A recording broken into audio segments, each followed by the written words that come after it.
So, welcome to 24/7 Lifestyle with me, Madeline. We've got a fantastic guest for us today, the amazing Will Varley, who's releasing his new album tomorrow on the 30th of May called Machines Will Never Learn to Make Mistakes, which is a very interesting title. And I can't wait to hear more about it. So, welcome, Will Varley. But anyway, how are you today, Will? Are you okay? I'm really good. Yeah, thank you. Yeah, how are you? Yeah, grand, thank you. It's a bit gloomy here. I don't know what it's like where you are, but it's not feeling very summery here. Yeah, it's been good last few days, but it's grey today. But I think it's going to get sunny later on. So Fantastic. So thank you so much for speaking to me today. Machines Will Never Learn. It's out tomorrow. It feels a lot bigger sonically than your previous work. How did collaborating with artists like Billy Bragg and others push you beyond your sort of signature acoustic style, would you say? yeah, I think I've made quite a few albums in like very short amount of time. My album Kingsdown Sundown, I basically recorded that in a day. Just went in, Okay. recorded it acoustically, and that was it really. So I know I can do that, and then certainly with this album, it's like the most time that I've ever spent on the production side, the most energy that's gone into the kind of sonic sound of the record. Um, and yeah, having the guests on was great. I mean, the feature recordings were kind of the last thing that you put in, but really it was down to a guy Tom Farrer who I co-produced the album with, who was really kind of clinical and with the production, and that was a great experience for me, having been so rough and ready in the past. Yeah. Yeah, wow. One day, how did that go? Was it just everything just flowed perfectly well, or is that how you usually do it? I mean, yes, I mean that was like my third record, I think, so or fourth record, something like that. It's I think it's just a different kind of thing, you know. It's like in those days, I just had the songs, and that's why I didn't used to like playing to a click, which is something a lot of people do. I used to go completely live, so I'd go in with the guitar, sing the vocal and the guitar at the same time, and it was all recorded, and that was the take. There was no retakes, there was no dubbing. It was just what it was, which is fine to a degree, but the problem is if you then want to turn up the vocal or turn down the guitar, you can't. You're stuck with the mix Yeah, you've got. So as over the albums have gone on, I've become more and more interested in production. I've produced for other artists. And so I'm sure I'll do other acoustic albums like that again, but at the moment I'm just kind of into this idea of spending a bit more time and being a bit more careful with the production. absolutely. Brilliant. Um, this album, it's got a lot of very sort of serious, dark themes. You balance sort of apocalyptic themes with wit. I think you've called AI a toaster with trust issues. Is that right? Yeah, I don't Is remember saying that, but maybe. is humor a survival tool when you're writing about really heavy, dark topics?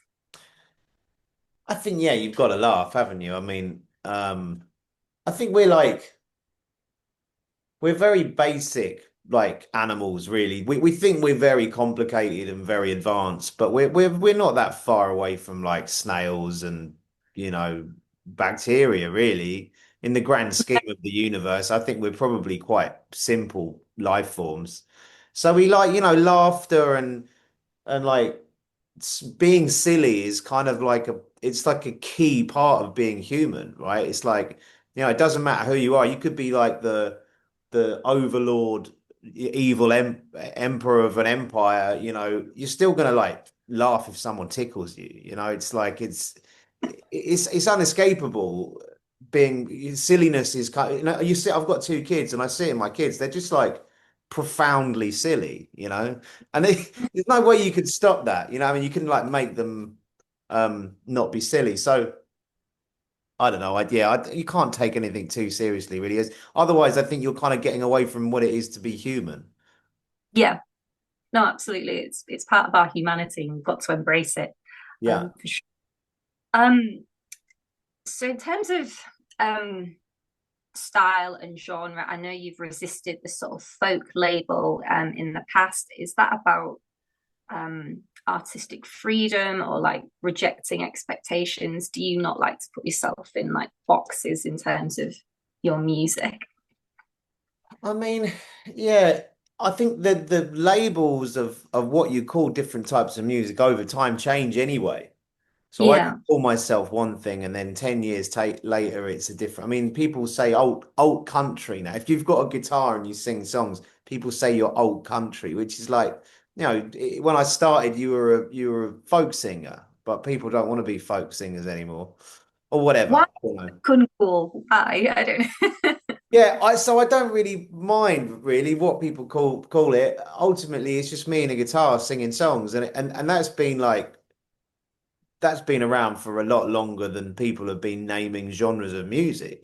People have been writing songs and coming up with ideas for songs since probably around the same time we first existed as a species.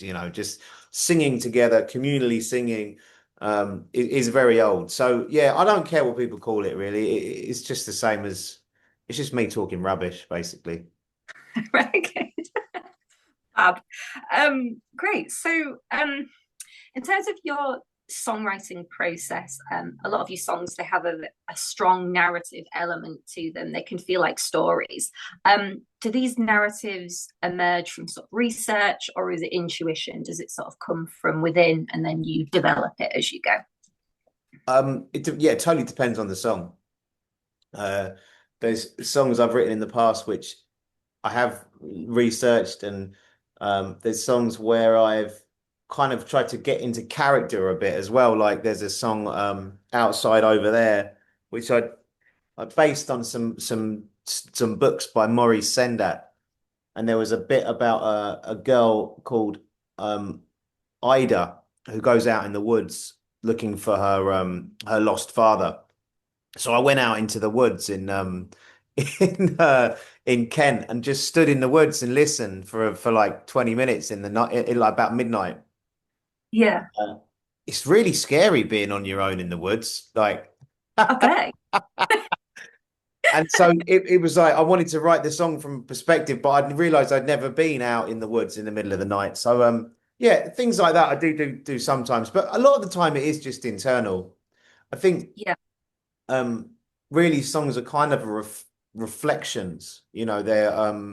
They're basically my kind of release from my subconscious or from my imagination, etc. So it really mainly comes from quite an internal place. It's quite rare to go out and find those external um yeah points, but it does happen. yeah, absolutely. Wow. Okay, fantastic. You've mentioned your children briefly earlier. How has becoming a parent coincided with this album's themes about end times and new beginnings? Has fatherhood altered how you view art and in our very unstable times? Yeah, very much so. So that I think that you've hit the nail on the head, basically. That's kind of where the album's at. I've got these two kids, a 3-year-old and a 7-year-old. And certainly through the eldest life, with COVID and war and climate change, all of this stuff in such not a short amount of time. It's been going on for a long time, but in her short life, um, there's been so much in the way of like serious stuff happening. And I guess the album in a way is an expression of my headspace of like trying to deal with that and take that seriously on some level and be be as responsive as I can to the world, but also at the same time, how do we do that and also like have a 3-month-old in your arms and feel hopeful about the future and be present in that and breathe and be happy. uh Isn't so, it? Yeah. so I guess that's it. That's really what the record is kind of exploring in some ways. And yeah, no, definitely. It's a lot. We live in scary times, but you have to remain grounded, don't you, as much as you can. So Absolutely. You got to, and especially with the kids around, I can't just kind of disappear into um, a kind of what's the word?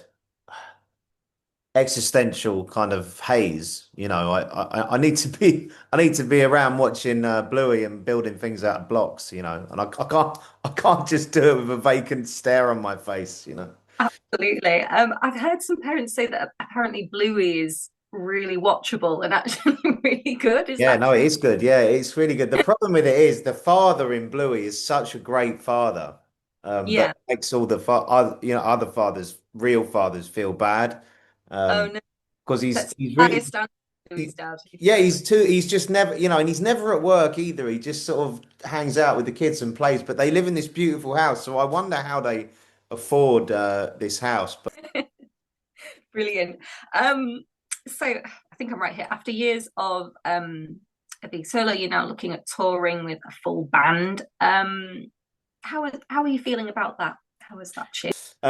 yeah, so the band tour happened, it finished a few weeks ago, and it was great. It's like it's a different thing. You play on your own, there's no rehearsals. That you're very free to do whatever you want. I very rarely have a set list when I play on my own because I just see what happens. I see how I feel.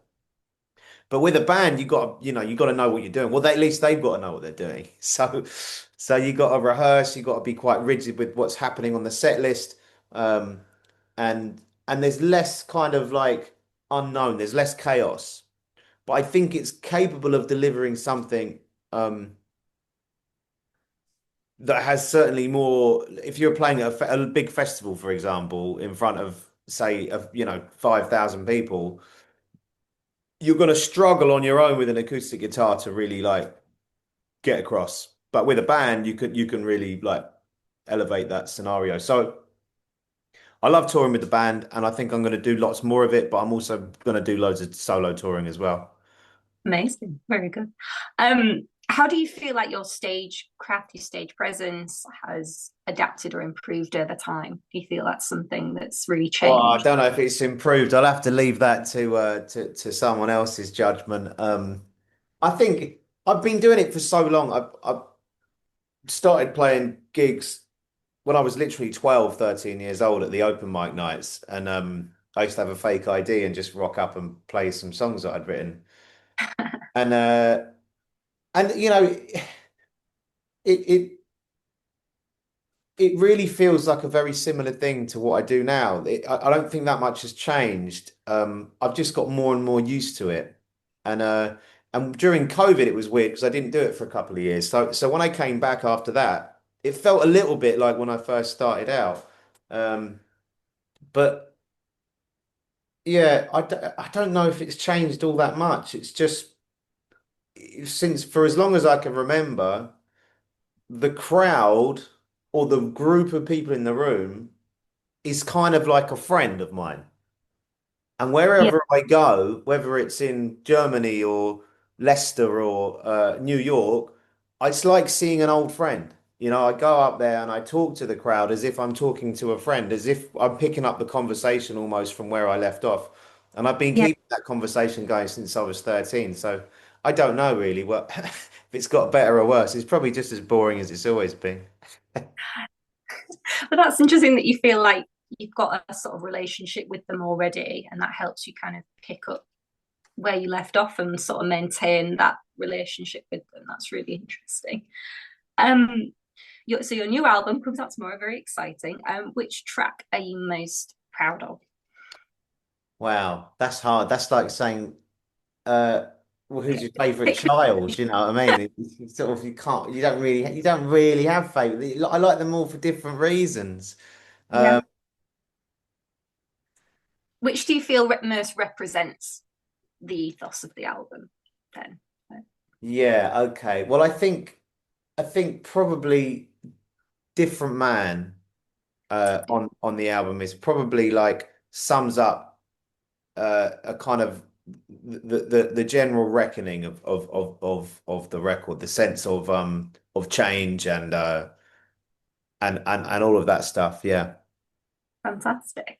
Um, so my last question, we do have a bit of a mental health bent here at 24/7 Lifestyle. Mhm. How do you feel that working in music, writing, performing? How do you feel that that helps and supports your mental health? Yeah, it definitely helps for sure.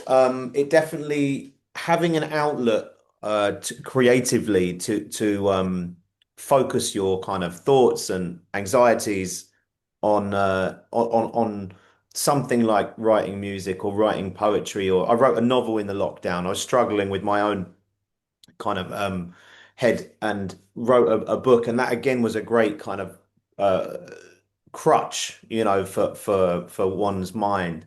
Um, so I completely support it, and I think it's great. I mean, the problem comes when it becomes your job and when it becomes your living, and I think you have to be careful with the creative arts in terms of the effect they can have on your mental health on the other side.